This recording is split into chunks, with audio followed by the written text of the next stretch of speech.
Hello there. Today I'm continuing my look at the wines from the Rockford Winery in the Barossa Valley. And this is the Alicante Bouchet from 2022. And the wine is made, I would describe it as a rosé, but it's quite dark for a rosé. You might almost say it was a pale red.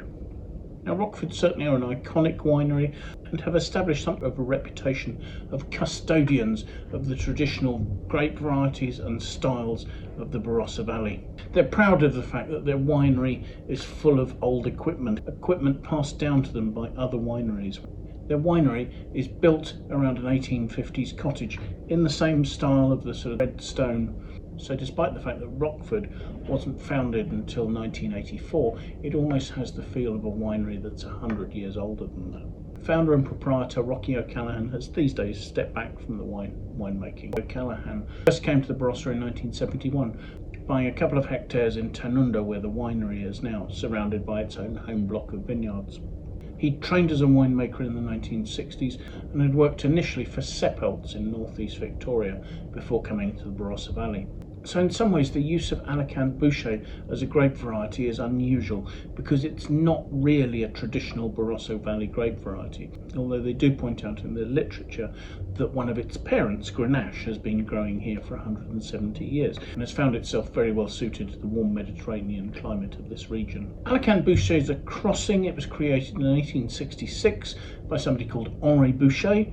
He crossed a variety that he'd bred called Petit Bouchet with Grenache, and the variety he created was high yielding and had red flesh, so it's what they call a teinturier. So the virtue of that for Rockford is that it ripens early and with quite low sugar levels. 2022 gave an abundant crop of Alicante Bouchet, and the fruit was described as having good aromatics. The fruit was pressed directly on arrival at the winery. There was no need to crush it and soak the skins to get colour from them. In fact, after pressing, they kept the skins and re-fermented a wine made from Matara and Grenache on those skins to give that extra colour and richness. And the wine that resulted from that fermentation is a red wine named the Frugal Farmer. The aim here is to make a simple, fresh wine with relatively low alcohol that can be chilled, can be drunk and enjoyed really easily. So let's have a look at it, shall we?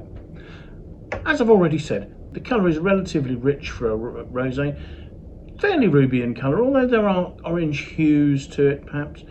Swelling it, the wine actually has 10.4% alcohol according to its label, so it's not a rich wine, and in honesty it really isn't clinging to the glass particularly noticeably. So let's see what we think of the aroma, shall we?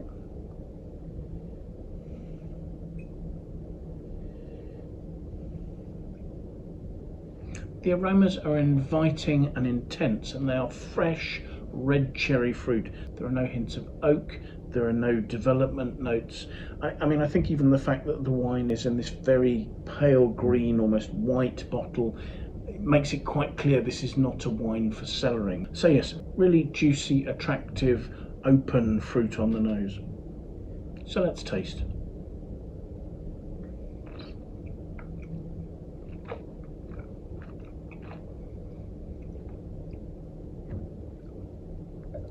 The palate has quite surprising weight and density.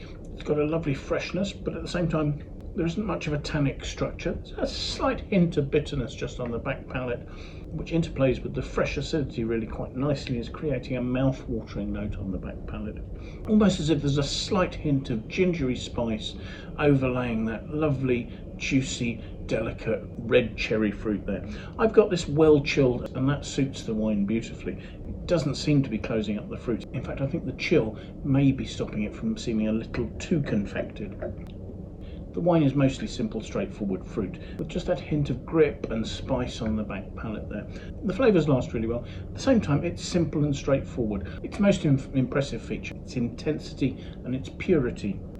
Our Wine Sector aggregated critic score for this vintage of this wine is 91 out of 100. And while I wonder whether a wine I've described as being really quite simple and straightforward can ever really warrant that sort of score, actually I think in this case it does, simply for its intensity, its balance, and actually the way that it has that slight hint of grip on the back palate and the resultant mouth-watering notes really does lift the wine to be something a little more special. It's not really meant to be a challenging wine, but I do think it over-delivers on that brief. So thank you so much for watching. I do hope you've enjoyed the tasting. If you have, do please press the like button. We'd really appreciate that. If you would like to watch more of these videos, please do subscribe to our YouTube channel, and that way you can set yourself an alert. You can be notified every time we publish a new tasting. If you have friends you think might like to watch the video, please do feel free to pass it on to them. That would be great. I'll leave a link in the notes below to the Wine Searcher webpage for this vintage of this wine, and you can see if it's available in your market, and if so, at what price. There are also notes on that page through the tabs there that will tell you more about the region, the grape variety, the producer. There are links to the critics' notes and scores, any reviews that other users have posted. There's a vintage comparison page there, and you can see the wine's price history. So we're trying to put all the commercial information anybody could possibly need onto one page together for you to help inform your buying decisions. If you have any comments you'd like to leave, it would be fantastic if you'd pop those in the comments box below. We really would appreciate your feedback on the wines we're looking at, the tastings we're doing, or anything else that relates to that. More importantly, however, do please try and make sure you can make some time and come and join us for another video tasting in the very near future.